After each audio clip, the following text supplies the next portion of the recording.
Goeiemôre gemeente. Baie welkom by ons erediens vanoggend en ook natuurlik baie spesiale seënwense ook aan al die moeders, né? Dis mos Moedersdag vir die wat dalk vergeet het. Ek hoop nie jy het vergeet nie, maar dis Moedersdag en ek weet ook die moeders speel 'n baie groot rol in ons gemeente ook. En ons is so dankbaar vir die moeders wat hierso ook steunpilare in die gemeente is en ook natuurlik in die gesinne. Die belangrikste kleingroep kleingroep vir 'n kerk, nee, is gesonde gesinne. En waar die moeders natuurlik 'n baie groot rol speel. Ons dink ook natuurlik ook aan mense wat se moeders wat afgestaan is aan die dood en ook dalk kinders ook, Welna en Frans, so ons dink ook spesifiek aan julle ook. En mag ons regtig troos by die Here vind. En ervaar dat die Here ons omvou met sy genade en liefde. Dan gaan ek vir Georgie vra om van die kinders se kant af 'n woord te spreek teenoor die moeders. Dis nou groot woorde wat ek gesê het.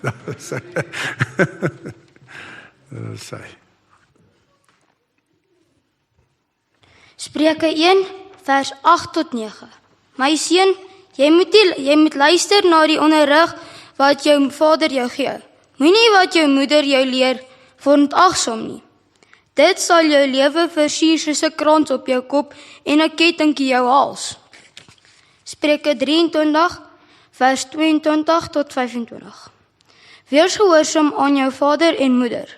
Jy is hulle kind en moenie hulle verag as hulle oud geword het nie. Hou by die waarheid. Moenie daaraan afstand doen nie. Hou by die wysheid en selfbeheersing by insig. 'n Ouer van 'n kind wat reg doen, voel baie gelukkig. 'n Wyse kind verskaf sy ouer groot vreugde. Mag ook jou vader vreugde hê. Mag ook jou moeder wat jou in die wêreld gebring het, so gelukkig wees. Spreuke 25 tot 31. Alles aan haar spreek 'n sterk, edel persoonlikheid. Sy ken geen kommer oor die toekoms nie. As sy praat, is dit met wysheid. As sy leiding gee, is dit met liefde. Sy hou goeie toesig oor haar huishouding. Lui is sy nie. Haar kinders prys haar. Haar man bewonder haar.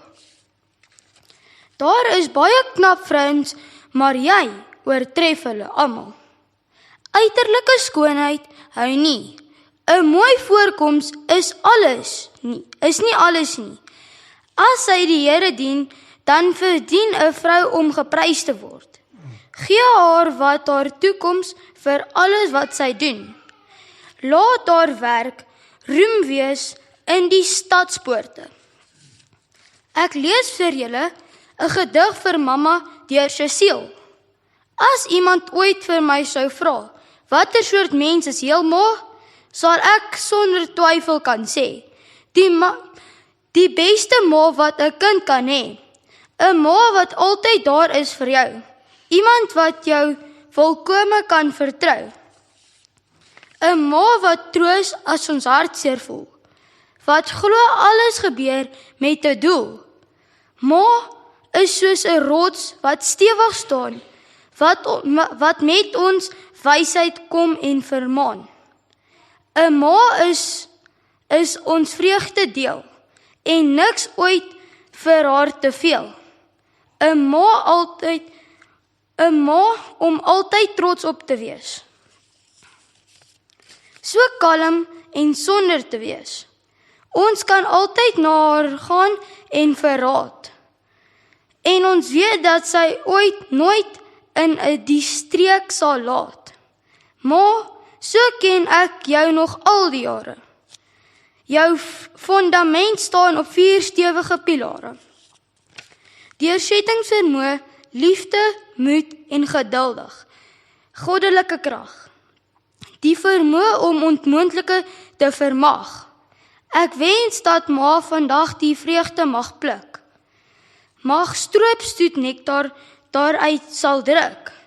Jou bekeer sal jou met ware geluk 'n heidelike dronk op die lewige elke sluk. Sluit asseblief die oë. Liewe Heer, vandag wil ek sê dankie vir al die spesiale dame in ons lewens. Ma's, ouma's, tannies. Dankie dat U hulle elke dag bewaar en lei. Jesus, U weet presies wat ons elke dag, wat wie ons U nodig het. Dankie vir U liefde en genade. Dankie dat U Jesus elke dag ons seën. Ons bid dit nie in my naam nie, maar in Jesus naam alleen. Amen. En die Here groet jou met sy seën. Genade, barmhartigheid en vrede word ryklik geskenk van God ons Vader en ons Here Jesus Christus deur die kragtige werking van die Heilige Gees. Amen. Kom ons sluit die oë asseblief. Hemelse Vader, Sondag is die dag waar ons tyd maak om stilte te ontvang en dit te laat verdiep in dankbaarheid. Wil jy dat vra dat elkeen van ons vir 'n oomblik net sal stil raak voor die Here.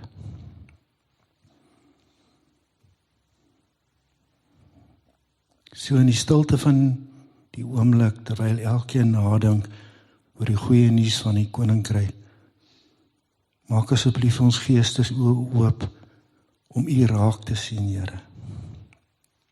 Vernuwe ons gedagtes om U te glo en maak ons harte weer wakker om U te ontvang nou en deur die dae wat kom. Hemelse Vader, in 'n tyd soos hierdie waar ons voorberei vir 'n nasionale verkiesing en ons kyk na die dinge wat om ons, wat regtig nie in plek is nie, wil ons U vasgryp en met desperaatheid regtig besef dat net U alleen kan dinge verander. Here, en dan kom Psalm 91 en sê vir ons van vers 14, ek sal die red wat my lief het. Ek sal diegene beskerm wat op my naam vertrou. As hulle my aanroep, sal ek antwoord. Ek sal saam met hulle in die moeilikheid wees. Ek sal hulle red en eer. Ek sal hulle beloon met 'n lang lewe en gee hulle my heil. Here, dankie dat U krag vir ons, dat U 'n kragtige sleutel in ons hande kom plaas het. Ons wil dit nie ongebruik en vergete in 'n laai los nie. Leer elkeen om toegang tot U koninkryksboodskap deur lofprysing en gebed te ontsluit. Wys ons die geslote deure, Here, wat deur U wil oopgemaak word. Ek bid dat ons sal besef hoe noodsaaklik dit is om weg te beweeg van blote pleidooie en oorgaan na werklike aksie in ons land en in ons omgewing. Die uitdagings wat die gemeenskap in die gesig staar, is te dringend en daar is te veel op die spel om net bloot kennis te neem en tevrede te wees. In 'n tyd soos hierdie wil ons as Bergbron gemeente die uitroep of die oproep, wil ons daaraan deelneem saam met die liggaam van Christus in 'n tyd van gebed en vas vir ontwaking van ons kerk, Here, vir 'n goddelike regering en vir herstel van die samelewing. Laat ons hoor wat U Gees vir ons gemeente sê. Dankie ook vir Bergbron as 'n gemeente wat skouer in die wiel sit en aktief meewerk in die koninkryk te laat kom deur verskeie aktiwiteite. As ek net dink hoe hulle 'n jong kind toelaat om deel te wees, soos vanoggend, en vir gemeentetoerusting in die kategese, asook die kinderkerk, Here, wat aan die gang is, die mannegroep, Woensdag se kuiergroep en die selgroep, selfs die jeug wat Vrydae aande by mekaar kom. En dan bid ons ook vir die verskillende uitreike deur die week en ook vir 'n sendeling wat op die oomblik in 'n ander gebied is, Here. Here, en vir omgee het ons gehoor van almal wat omgee nodig het en wat soos Chris wat beter is en ander wat nog in die hospitaal is en ons wil bid vir hulle vir 'n volle genesing en u hand van beskerming oor hulle. Ons dink ook aan die skooliere en studente wat besig is met toetse en eksamens. Here, ek en Susan is ook deel daarvan en ons besef die geweldige druk wat daar op hierdie jong mense is, Here. En dan is hier 'n klompie mense wat lekker verjaar en ons dankie vir nog 'n jaar in hulle lewens. En ook 'n huweliksherdenking van 20 jaar. Bid ons vir Boetie en Lala. Here, en dan laaste maar nie die minste, en bid ons vir Stefan wat die woord bedien. Dat hy op die agtergrond verdwyn en dat u deur hom praat uit Matteus 25. Here, ons wil graag leer uit Stefan se boodskap dat uit uitdagings ons talente en gawes na vore gebring word wat in normale omstandighede ongebruik sou bly. Waar dit eintlik latent lê, kan dit maak dat dit na vore kom. In plaas daarvan om agteroor te leun en te wag vir iets om te verander, vra ons hoe ons tyd en ons talente en hulpbronne kan gebruik om u wil op aarde te laat geskied. Ons vra al hierdie dinge in Jesus se naam en die gemeente sê amen. Skriflesing Matteus 25 vers 14 tot 30. Matteus 25 verse 14 tot 30. Ek lees uit die 1953 vertaling.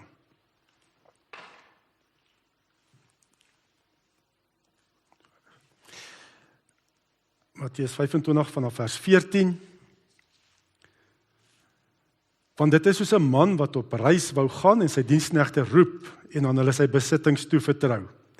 En aan een gee hy 5 talente en aan ander 2 en aan ander 1, aan elkeen na sy vermoë, en hy het dadelik op reis gegaan. En die een wat die 5 talente ontvang het daarmee gaan werk en 5 ander talente gewin.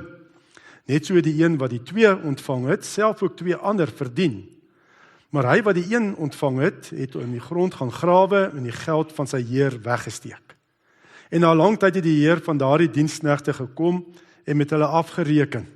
En die een wat die 5 talente ontvang het, kom en bring 5 ander talente en sê, meneer, 5 talente het jy aan my toevertrou, hier het ek 5 ander talente daarby verdien.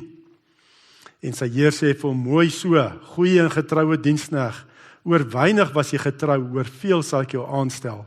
Gaan in die vreugde van jou heer. En die een met die 2 talente ontvang het, kom ook en sê, meneer, 2 talente het jy my toevertrou, hier het ek 2 ander talente daarby verdien. Sy heer sê vir hom, mooi so, goeie en getroue diensknegt, oor weinig was jy getrou, oor veel sal ek jou aanstel. Gaan in die vreugde van jou heer. En die een wat die 1 talent ontvang het, kom ook en sê, meneer, ek het u geken, dat u 'n harde man is, wat maai waar jy nie gesaai het nie, en bymekaar maak waar jy nie uitgestrooi het nie. Omdat ek bang was, het ek gegaan en die talent in die grond weggesteek. Hier het u wat aan u behoort. Maar sy heer antwoord en sê vir hom, jou slegte en luie diensknegt, jy het geweet dat ek maai waar ek nie gesaai het nie, en bymekaar maak waar ek nie uitgestrooi het nie. Daarom moes jy my geld by die wisselaars gestort het. En ek sou by my koms, wat aan my behoort, met rente ontvang het. Neem dan die talent van hom weg, en gee dit aan die een wat die 10 talente het. Want aan elkeen wat het, sal gegee word, en hy sal oorvloed hê. Maar van hom wat nie het nie, van hom sal weggeneem word, ook wat hy het. En werp die nuttelose diensknegt uit in die buitenste duisternis. Daar sal 'n geween wees en 'n geknars van tande. Gaan veral fokus op verse 25 23 tot 25, sy Heer het vir ons sê, mooi so goeie en getroue diensknegt, oor weinig was jy getrou, oor veel sal ek jou aanstel. Gaan in die vreugde van jou Heer. En die een wat die 1 talent ontvang het, kom ook en sê, meneer, ek het jy geken, dat jy 'n harde man is, wat maai waar jy nie gesaai het nie, by mekaar maak waar jy nie uitgestrooi het nie. Omdat ek bang was, het ek gegaan en die talent in die grond weggesteek. Hier het u wat aan u behoort. Laas Sondag begin met so 'n kort reeks oor rentmeesterskap, want ons beplan ook hier aan die einde van die maand ook 'n finansiële seminaar, wat ek dink baie belangrik is, want ons het al gesien, waar die tekkie die teer slaan, waar jou geloof getoets word, is op finansies.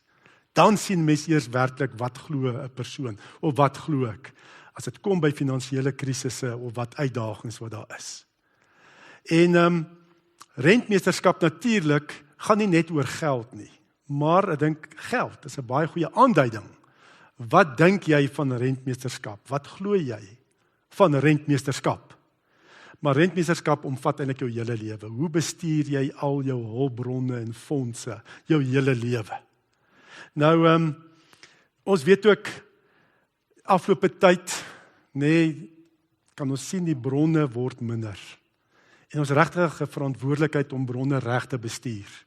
Oor die algemeen, die elektrisiteitskrisis, is natuurlik 'n wonderwerk dat ons nie beurtkrag het nie, maar ons hoop dit sal so aangaan na die verkiesing ook, nou nie negatief wees nie, maar ons het die elektrisiteitskrisis, en dan daar nog 'n ander krisis, en dis waterkrisis. Ons kan sien hoe die bronne minder word. Skoon drinkwater raak 'n skaarste. En hoe hanteer ons dit wat tot ons beskikking is? En bronne raak beperk, en dan sien ons ook dat ons siening van rentmeesterskap bepaal, hoe ons bronne aanwend of nie aanwend nie. Jou siening van rentmeesterskap, wat jy van jouself beskou as rentmeester bepaal of jy fondse aanwend in God se koninkryk of nie aanwend in God se koninkryk nie. Is wat sien jy rentmeesterskap reg? Beskou ons dit reg? Want 'n valse godsbegrip en rentmeesterskap lei daartoe dat mens passief is om God se koninkryk te vestig. As ek 'n verkeerde siening van rentmeesterskap het, dan raak ek passief in God se koninkryk. Hierdie gelykenis van die talente is deel van 'n reeks gelykenisse wat gaan oor Jesus se wederkoms. En deur hierdie reeks gelykenisse sê hy vir ons, hy gaan weg, en tussen sy eerste koms en sy wederkoms vertel hy vir ons met hierdie gelykenisse hoe ons besig moet wees as betroubare kinders van hom. En dan sê hy in die vorige 2 gelykenisse, ontrouheid bestaan daarin dat ons as sy kerk kan besig wees met bose dade. Ons weet die kerkgeskiedenis is nie skoon nie, daar's ook bose dade. Ontrouheid kan bestaan dat jy besig is met bose dade. Daar waar dit gaan oor die diensknegt wie sy Heer oor sy ander diensknegte aangestel het en hoe hulle verdruk het of nie verdruk het nie. En dan ook ontrouheid kan ook gaan wees weens 'n gebrek aan beplanning. Dat ons nie reg beplan in God se koninkryk nie. Hierdie meisies, die 5 verstandige en 5 onverstandige maagde met hulle olielampe. En dan hier spesifiek gaan ontrouheid is 'n gebrek aan betrokkenheid in God se koninkryk. So ons kan ontrou wees in God se koninkryk, deurdat ons nie betrokke is nie, dat ons passief is. Dat ons nie daai visie wat God het vir jou lewe beplan het, uitleef nie. Laas Sondag, Efesiërs 2 vers 10 het ons gesê dat God het ons gemaak wie ons nou is, en hy het ons lewe beplan vir die goeie dade wat hy vir ons bestem het. Is jy besig met daai goeie dade? Wat God, die planne doel wat hy met jou lewe het.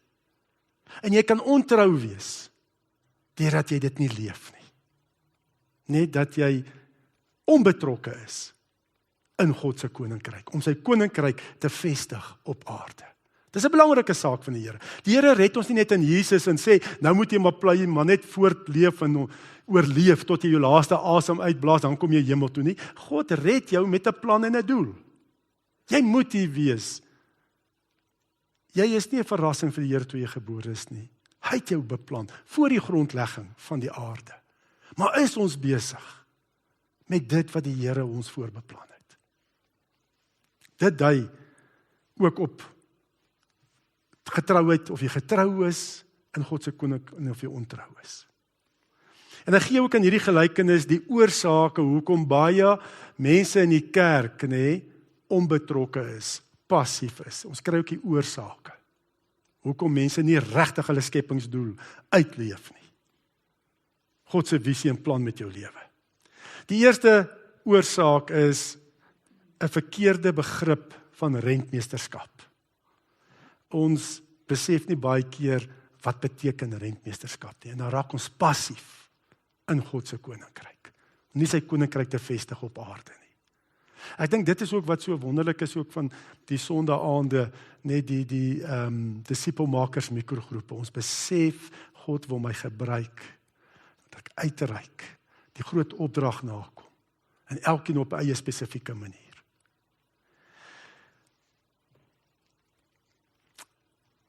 Die verkeerde begrip van rentmeesterskap. Ons dink baie keer rentmeesterskap beteken ek moet 'n deel van my besitting aan die Here gee. Dis wat rentmeesterskap beteken. As ek my 10de gee, dan is ek 'n goeie rentmeester.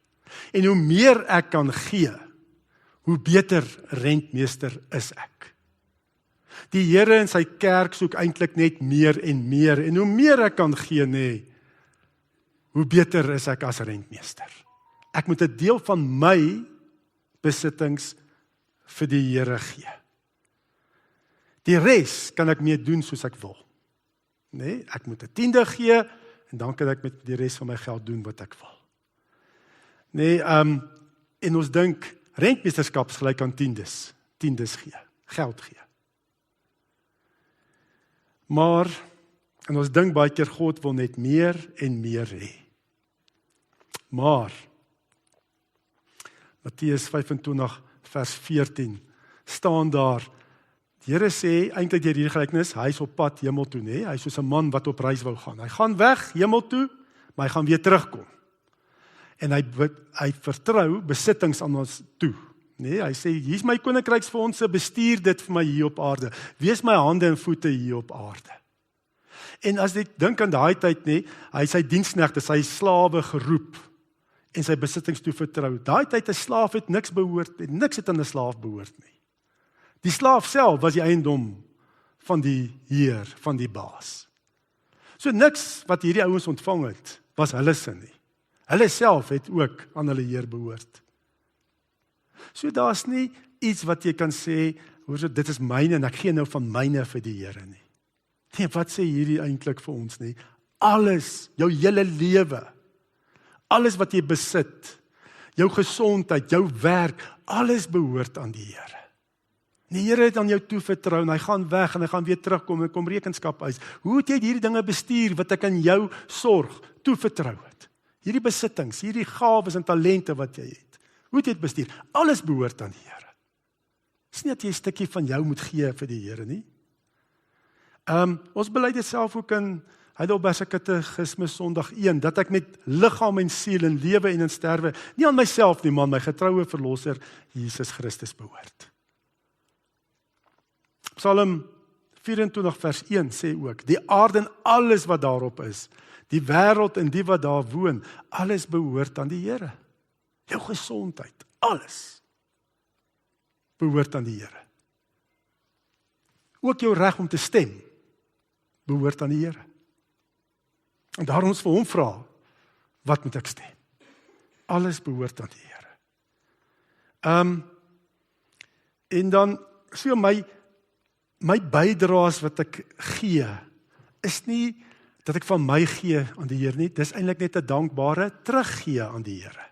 En met jou bydraes, jou tiendes wat jy gee, is dit eintlik 'n belydenis, dat jy sê, Here, alles behoort aan U. Nie net hierdie 10de nie, Nee, ons het al op ons laas jaar kyk waarvoor gaan tiendes en wat is die effek daarvan. Maar dit is ook die toets. As jy 10de gee om te sê, maar Here, alles van my behoort aan U. Dis waar dit getoets word. Glo jy dit werklik? Dit kom uit in jou bydraes. En jy gee maar net dankbaar terug aan die Here. Dis nie joune wat jy aan die Here gee nie. Die Here het dit aan jou toevertrou. En jy wys, dit is 'n belydenis. 'n Belydenisdaad. Om 'n 10de te gee. Om te sê, maar Here, alles behoort aan U. Ek gee dankbaar terug aan U. Dit wil sê, om 'n rentmeester te wees, beteken nie, dat dit gaan nie oor koste bestuur nie. Jy moet kyk hoe jy met so min as moontlik van jou fondse God se koninkryk kan bou nie. Dis nie waaroor dit gaan nie. Nee, dat jy dink jy bou met jou fondse God se koninkryk, so ek nou kyk koste bestuur, wat is die minste wat ek kan doen of gee dat God se koninkryk gebou word? Dis nie dit nie. Nee, omdat alles aan die Here behoort, my hele lewe is dit 'n beleggingsbestuur. Jy soek wat kan die meeste opbrengs bring in God se koninkryk? Wat die grootste effek kan bring om sy koninkryk te vestig op aarde? Waar kan ek betrokke raak dat daar goeie opbrengs kan wees? Waar kan ek gee dat daar goeie opbrengs wees, dat God se naam verheerlik word, dat mense kan kom tot bekering en deel word van God se koninkryk? Nee, dit is beleggingsbestuur waarmee ons besig is. As rentmeesters. Dat God geëer word met my hele lewe. En daarom gee ek nie 'n bydrae nie. Ek is betrokke. As rentmeester is ek betrokke in God se koninkryk. Om sy koninkryk. Dis nie net 'n bydrae wat ek lewer nie. Om God se koninkryk te vestig nie. Nou wat is die verskil tussen betrokke wees en 'n bydrae lewer? Jean-Rou, jy wat nou al so oud is, soos 18 jaar, wat sal jy sê is die verskil tussen om betrokke te wees by 'n plek en om 'n bydrae te lewer? Om betrokke te wees is jy gee al jou tyd en krag aan daai een ding. En om net by te dra is om net om daar te wees, maar nie juis spesifiek alles te gee nie. Dis hy. So op 'n afstand amper, nee. Ek het amper vergelyk, nee, met die hoender en die vark by Engelse ontbyt. Nee. Met 'n Engelse ontbyt, jy weet wat se Engelse ontbyt? Spek en eiers, nee. English breakfast. Nee, 'n spek en eiers. Nou die hoender het 'n bydrae gelewer, 2 eiers.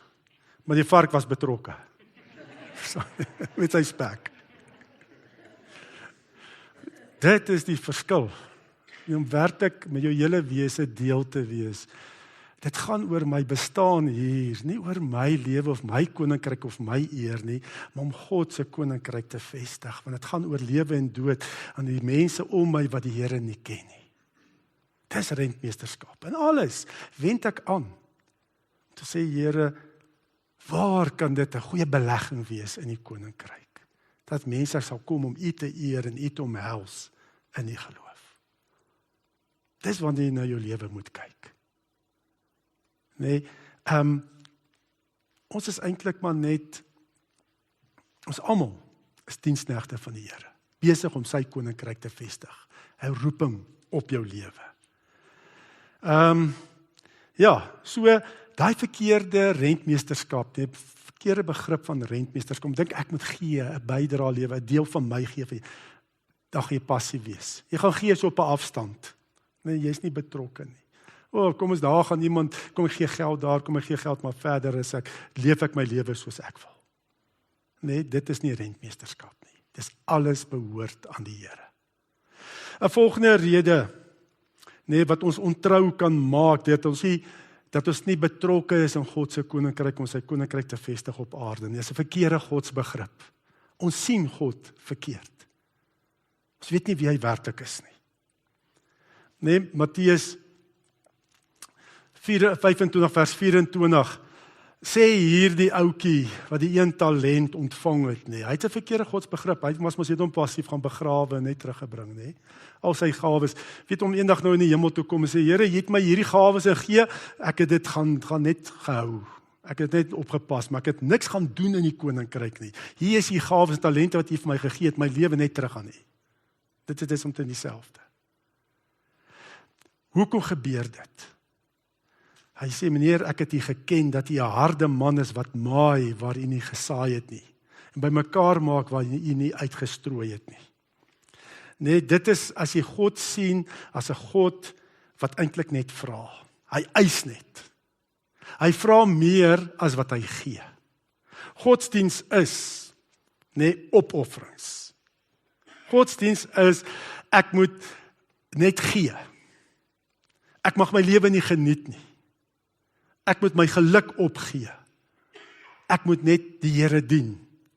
Dis veel eisend. Dis waaroor godsdiens vir jou gaan. Dis veel eisend. Want God vra eintlik meer as wat hy gee. Hy eis net meer en meer en meer. Ek moet net opofferings maak vir die Here. Maar hierdie ouetjie, en dit is hoe baie mense God sien, nê? Die wêreld kan hulle lewe so geniet, maar arme ek, nê? God vra van my om altyd net opofferings te maak. Is dit dalk jou siening van God? Dat hy veel eisend is en net vra. Maar hierdie slaaf, terwyl hy hierdie beskuldiging maak, staan hy met 1 talent in sy hand. Nou 1 talent is gelyk aan 6000 denari. Nee, dis 'n geldstuk. 6000 denari. En dit sal 'n dagloner 20 jaar vat om 1 talent bymekaar te maak, om 1 talent te verdien. Soos 20 jaar se dagloon waarmee hy in sy hand staan en sê, Here, U vra net, U gee nie, U eis net. 20 jaar se dagloon. Dis seker meer as R1 miljoen of 'n paar miljoen rand vandag, waarmee hy God beskuldig. En dan sien ons hoe die Here hoe baie gee. Verander het hy 2 talente gegee. Net dis 40 jaar. Dan nog hy iemand 5 talente gekry het. Die Here gee. Nee, hy soos hierdie Heer wat gee, en hy gee oor genoeg. Nee, hy gee 1 talent, 6000 denari. En dan vra hy dat ons net getrou wees daarmee. Getrou wees daarmee, want in vers 21 en 23, daarom sê hy ook elke keer, mooi so goeie en getroue diensknegt, oor weinig was jy getrou, oor veel sal ek jou aanstel, gaan in die vreugde van die Here. So hy sê ook, ek gee vir jou so min, die een wat 2 talente gekry het, en die een wat 5 talente gekry het, oor weinig het ek jou aangestel, maar gaan, mooi so goeie en getrou, oor weinig was jy getrou, oor veel sal ek jou aanstel. So God se beloftes is baie meer,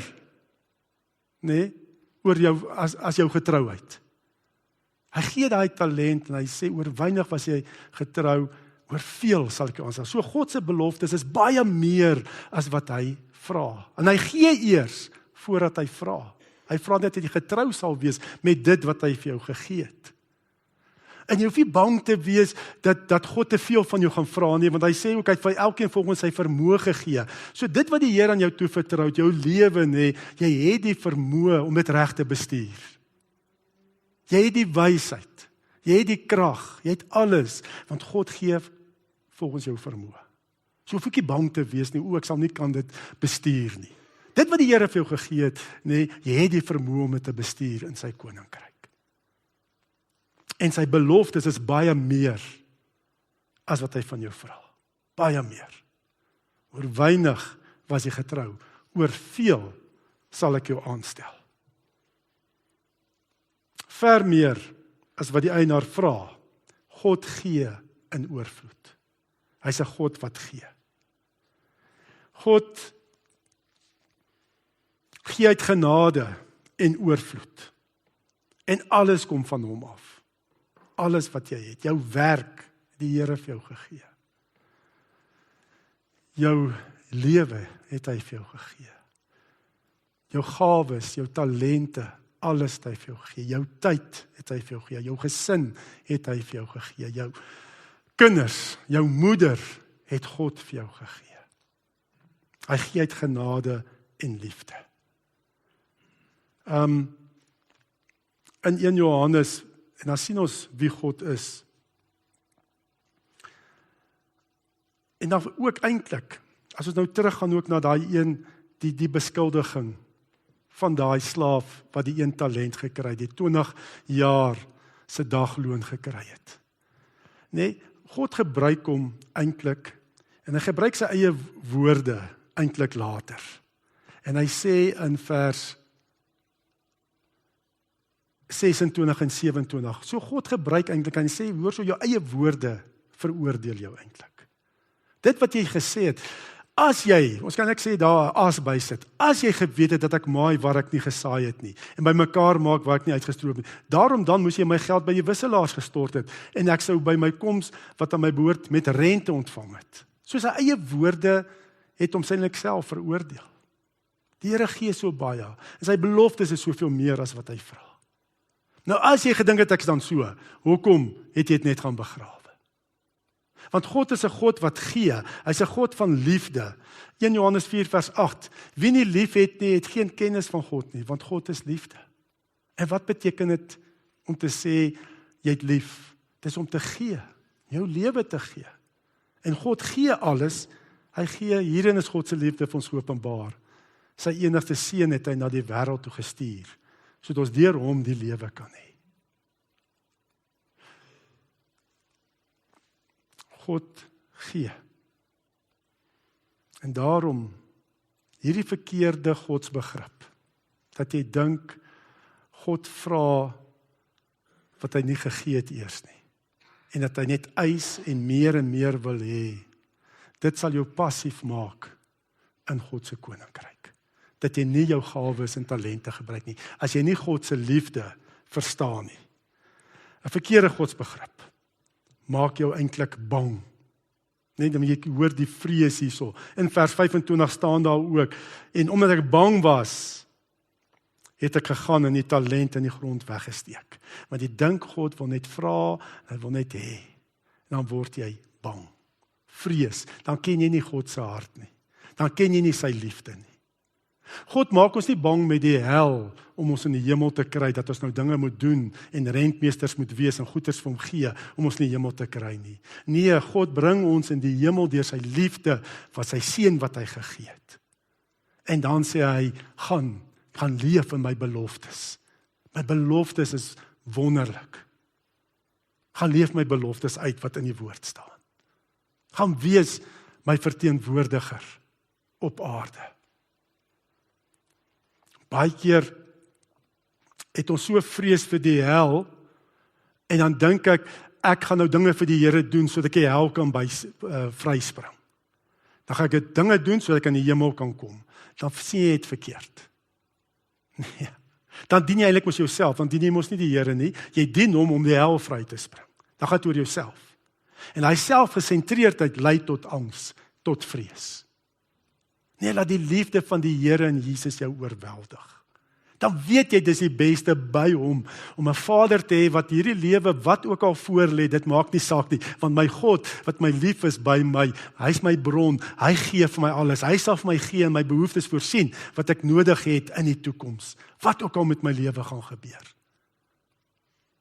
En sodra jy in daai liefde lewe, nee, van die Here, dan verdwyn die angs, die vrees. Volmaakte liefde verdryf vrees.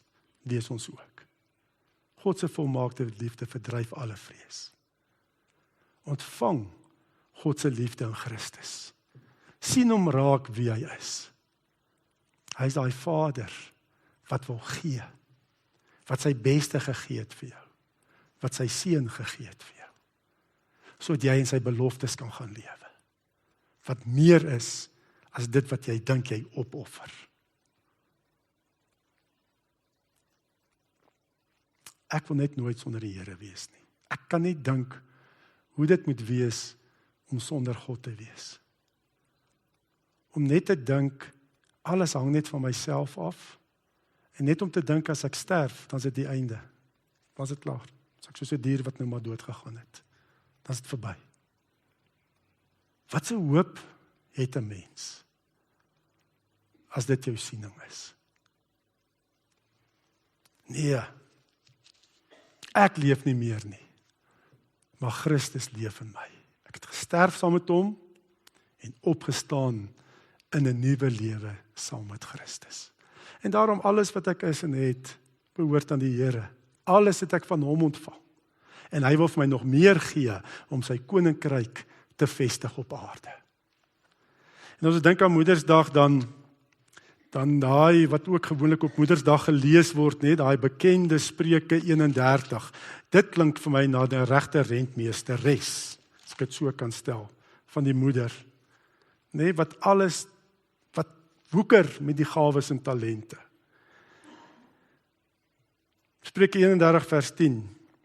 Wie sal 'n deegsame vrou vind, want haar waarde is ver bo korale. Die hart van haar man vertrou op haar en aan wins sal dit hom nie ontbreek nie. Sy doen aan hom goed en nie kwaad nie, al die dae van haar lewe. Sy sorg vir wol en vlas en sy werk met gewillige hande. Sy is soos die skepe van 'n handelaar, van ver af bring sy haar brood in. En sy staan op as dit nog nag is en gee voedsel aan haar huisgesin en 'n bestemde deel aan haar diensmeisies. Sy dink na oor 'n stuk grond en koop dit, van die vrug van haar hande plant sy 'n wingerd. Sy omgord haar lendene met krag en hou haar arm stewig. Sy voel dat haar wins goed is, in die nag gaan haar lamp nie dood nie. Sy steek haar hande uit na die spinstok en haar handpalms hou die spoel vas. Sy brei haar handpalm uit na die ellendige, sy steek haar hande uit na die behoeftige. Sy is nie bevrees vir haar huisgesin vanweë die sneeu nie, want haar hele huisgesin dra skarlakenstof. Sy maak vir haarself dekens, haar tabberd is van fyn linne en purper. Haar man is bekend in die poort as hy saam met die oudstes van die land sit. Sy maak hemde en verkoop dit en gordels lewer sy aan handelaars. Sterkte en eer is haar kleed en sy lag oor die dag wat kom. Haar mond maak sy oop met wysheid en vriendelike onderrigtinge is op haar tong. Opmerksaam gaan sy werksaamhede van haar huis na. En die brood van luiheid eet sy nie. Haar seuns tree op en noem haar gelukkig, haar man ook, en hy prys haar. Baie dogters het hulle knap gedra, maar jy oortref hulle almal. Die bevalligheid is bedrog en die skoonheid is nietigheid. 'n Vrou wat die Here vrees, sy moet geprys word. Gee haar van die vrug van haar hande en laat haar werke haar prys in die poorte. Ja, 'n vrou wat die Here vrees, sy moet geprys word. En dit is ook so duidelik, baie kerke, nee, is dit die vrouens wat opstaan. Baie keer is die mans nie daar nie. Ek weet van die grootste selkerk in die wêreld, Yankee Chow, in Singapore, nee, dis die vrouens wat hier gebou het, die kerk gebou het. En vandag nog ook, in baie kerke, nee, baie keer as ons seminare aanbied, is daar baie meer vrouens as mans, nee, wat die Here oprig en gebruik, en selfs ons dink aan Jesus ook, by sy kruisiging. Ag, wie het sy disippels, vir hom en sy disippels versorg, was die vroue. En dan ook by sy kruisiging. Baie disippels het weggehardloop. Maar daar was daai vrouens rondom sy kruis, wat nog steeds daar was. En dan ook, wie is die eerste een aan wie Jesus verskyn na sy opstanding? Aan 'n vrou. Wonderlik hoe die Here ons vrouens, ons moeders gebruik. En ek wil regtig nou ook bid, die Here se seën op ons moeders in die gemeente. Kom ons bid saam. Here, ons sê dankie, Here, vir getroue disippels van U, Here. Die moeders in ons gemeente, alle vrouens in die gemeente, Here. Here, wat U so kragtig gebruik. As ek net ook hoor, net nou die terugvoer, Here, oor die byeenkoms gister, die high tea, en ook oral, Here, hoe die vrouens betrokke is. En hoe hulle gawes gebruik. Ek loof en prys en dankie daarvoor. En dankie, Here, dat ons kan doen vanuit die wete dat U het ons lief. En U wil ons gebruik, en U beloftes is baie meer as dit wat U vra. En U gee eers voordat U vra, en dan is die beloftes nog baie meer ook. Want U het weinig aan ons toe vertrou, maar U beloftes is baie meer. Gaan in die vreugde van die Here. Nou, so wil ons ook dan, Here, die vrouens in die gemeente eer, wat U so kragtig gebruik. Dankie, Here, dat hulle vir ons ook voorbeeld is van rentmeesterskap. Waaroor dit gaan, dat ons totale lewens behoort aan U. Here, ons is hier, Here, om U naam te verheerlik, in Jesus se kosbare naam. Amen. Maar ontvang nou die seën van die Here, en weet jy gaan as rentmeester hier uit, nie?